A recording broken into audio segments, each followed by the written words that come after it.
for joining me on this journey through these 7 modules in which I share the principles, practices, practical tools, and simple methodologies I've learned about how to build a business you'll love and have a life to.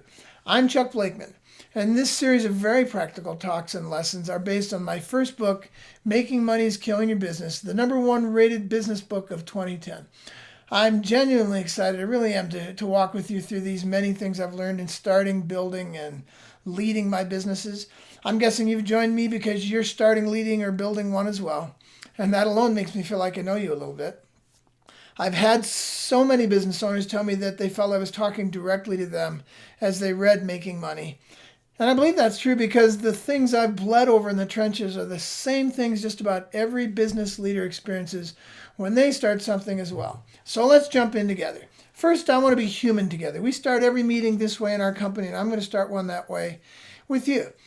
I have a wonderful wife, Diane, and 3 wonderful grown children who have all owned their own businesses and are scattered across the West. I'm left-handed, right-brained, probably a little ADHD and dyslexic. I'm glad I didn't know that stuff growing up. That would have given me an opportunity to be a victim. But I did, as a result of that stuff, I graduated from high school at about, there were 525 kids in my class, and I was probably in the bottom 25. They actually had me in the principal's office the day of graduation discussing whether I should graduate. It was like a scene out of a Charlie Brown episode with me sitting there and looking at adults' knees and them going, wah, wah, wah, wah. And they were deciding whether I should graduate. It was that bad. And I think the consensus basically was if we don't let him go, we're going to have him for another year. So out I went. It took me 19 years to get a bachelor's degree. In that time, I built a number of businesses. One of the things that I learned early on in life that motivated me, didn't learn much in school, but I got this phrase out of a book from a guy I deeply respect who died probably in 1954. And the thing that drove his life is a statement that I've picked up and it drives my life, or it's a question. And the question is, why do what others can and will do when there's so much to be done that others can't or won't do it? And I've built my life on that. I've done everything I've done based on doing things that others either can't or won't do. I've filled holes. I've taken on challenges. I've done things that way. But early on, I wasn't that way. I felt like if there was one person in the world who wouldn't be able to get a job, it would be me. So I joined the Army because they don't, they're going to take just about anybody. At least I had a high school degree. I'd get into the Army. And while I was in the Army, I started my first business. It was sort of a lark sort of thing and didn't take me a lot of time and energy and wasn't a high risk thing. And I learned that I actually loved the idea of starting and building and leading businesses. And ever since then, over the last 35 plus years, I've built 10 businesses in 7 industries on 3 continents.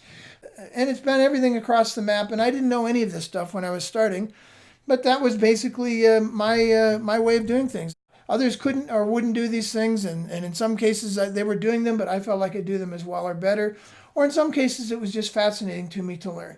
So I did things like landscape architecture, leadership development, printing, direct mail, call center, fulfillment and logistics, branding and marketing, business growth clubs, 3 to 5 clubs, which we still have and will for the rest of our lives, and business advisory coaching with medium to larger companies where we help them rehumanize the workplace and give everybody their brain back. We'll be doing that the rest of our lives as well.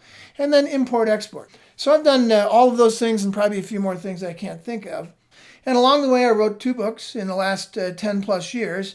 I had a guy give me some great wisdom early on to tell me I should not write early because I might regret it. And so I waited until I actually had tested some of these things to write them down. And my first book, Making Money is Killing Your Business, this one is the one we're going to be discussing in these 7 modules. It comes from my personal experience of running businesses. It's been through 5 printings. It's been through 2 editions. And I like to say it's not a book I wrote. It's a life I've lived. This module and these 7 modules are about the things that I learned that are in that book. Kind of a quick history of these tools. I didn't sit around and sit in my office or in an ivory tower and think, what could I sell to people? Let me come up with some cool technologies and methodologies and principles and practical things. And let's create a 3-inch binder and 6 CDs and sell it. All of this stuff are things that came from the last 30 years of doing business. Everything I'm going to talk about in these 7 modules, we use them all, we've used them all, and we continue to use them all, and no exceptions. Nothing ivory tower here, nothing that I made up to try and sell people stuff. I share these things on a regular basis with hundreds and thousands of business owners around the world because we use them in our business. And it's helped us build a business that we love and a business that we can get a life with too. One thing I did wrong for the first 5 businesses is I worked really hard and I made some money. And you think, well, what's wrong with that? That's the American dream. The problem is that if that's your focus, working hard and making money, my experience was in 5 businesses, I never got a life. I got money and I got hard work and I got accolades. Hey, you build a great thing. But that great thing was killing me. And those 5 businesses taught me one thing that you'll hear throughout these 7 modules. It taught me a lot of things, but you'll hear this one a lot. You get what you intend, not what you hope for. And in those first 5 businesses, I did this the way I was taught, like everybody's been taught. I had 2 intentions and 1 hope. See if you have the same things. My 2 intentions were, I'm going to work really hard and I'm going to make me some money. And my 1 hope was, and I hope it all works out.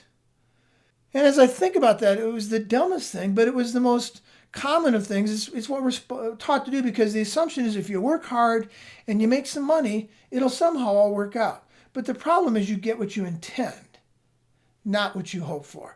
And I had the intention of working hard and making money, and I had the hope that it would all work out. So what did I get?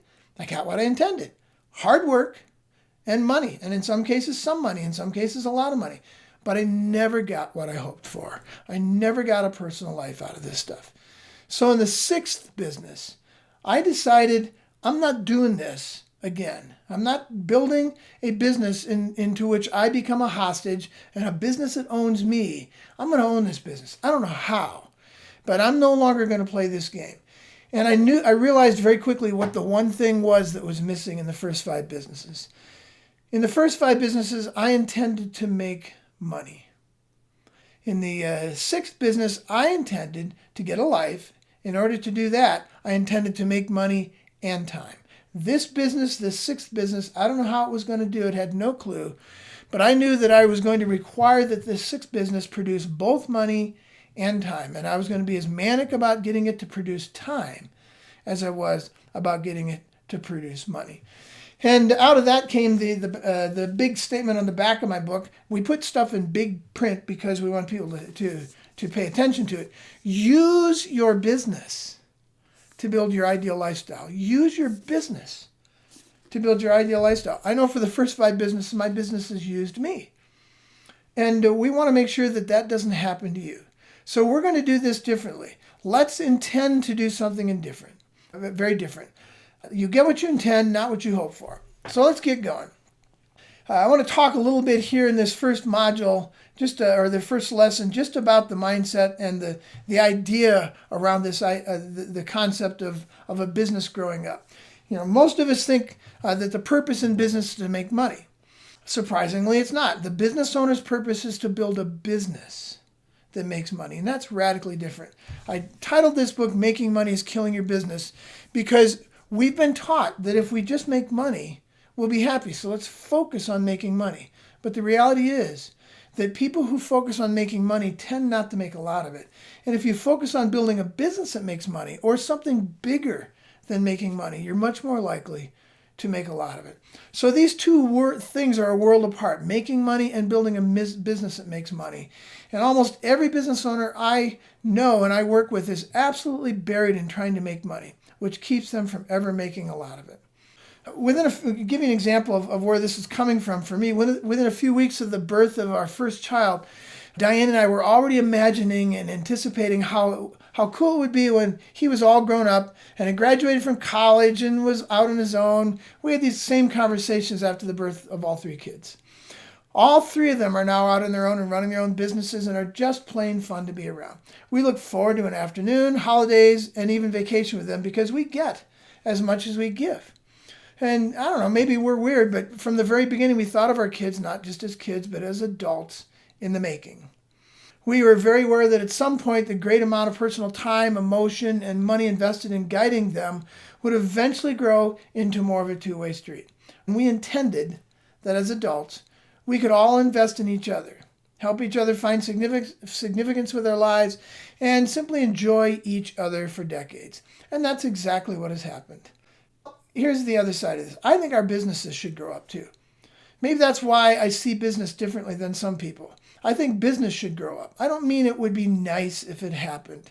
I mean we should all, every one of us, expect and intend for our business to grow up and start giving back to us and to the world around us. We should assume that at some point our business will move from survival right through traditional success in making money to what we would call significance, where it starts to give back. Nobody's going to argue with me that we should intend for our children to grow up, leave home, and become grown-up adults we can enjoy for decades. But when was the last time we had a similar conversation about business? It's normal for children to grow up, so why isn't it normal for a business to do that? Frankly, we're in charge of both of them from birth. And if you've had kids, you'll know that you've got more control of over the maturity of your business than the maturity of your kids. And yet most businesses never grow up. We spend decades changing the diapers in our business and reporting to the vice principal on a regular basis to get it out of detention. 20 years after we print a business card, we seem to be spending as much time, emotion, and money on our business as the day it was born. Why would we so eagerly anticipate the maturity of our children and never expect the same for our business? Shouldn't we be able to expect to enjoy our mature business for decades as well? So I believe the root of the problem is that having a conventional view of business isn't ever going to allow us to bring it to maturity. It's hard to believe, but what the title of this book is about is true. The very thing you think will make your business successful, a focus on trying to make money, is the very thing that keeps you from being successful. You're too busy making money. No business can survive that. We've got to figure that out. It's not a play on words. It's a serious problem. I went through it 5 times, and I've met thousands of business owners. I would say 95% of businesses never get past what we're going to describe as a stage 4 business to stages 5, 6, and 7. And it's not because they can't. It's because they never thought about doing it. You're simply too busy making money, or even worse, trying to, and not doing so. Either one will prevent you from making as much as you could, and most likely it's stopping you from building a business that will ever grow up. So if you want a mature business you can enjoy for decades and makes money while you're on vacation, or just when you're not there, you might need a view of business that's different to get you there. You might just need to gain the perspective you had when the business was born in order to get back that passion that brought you into business in the first place. Either way, it's likely you'll have to have what we call a business-ectomy on both your thinking and your processes to take your business from survival through success all the way to significance. For years, your business has trained you to focus on making money, I'm guessing, and other unproductive distractions. And unfortunately, when you look at other businesses, you see that most of them are focused on making money as well. But average businesses all set a bad example for us. Just because everybody's doing it that way doesn't make it right or even normal. They are dangerously following each other lemming style toward the money-making cliff. Lemmings, in fact, actually don't voluntarily jump into the water and drown. I didn't know this until I researched it. But like many business owners, they take their cues from those around them and assume it must be normal to at least hang around the cliff because everybody else is doing it. Let's just make money. Everybody else is doing it. I'm going to challenge you in this particular lesson and throughout this module and these 7 modules to not be average. I want you to be normal. You don't need to be exceptional. Being normal is going to be exceptional in our terms. I want you to build a business that makes money for you. That's normal. It's just not average. It's not normal to have a business that never grows up. It's clearly average. Everybody's doing it.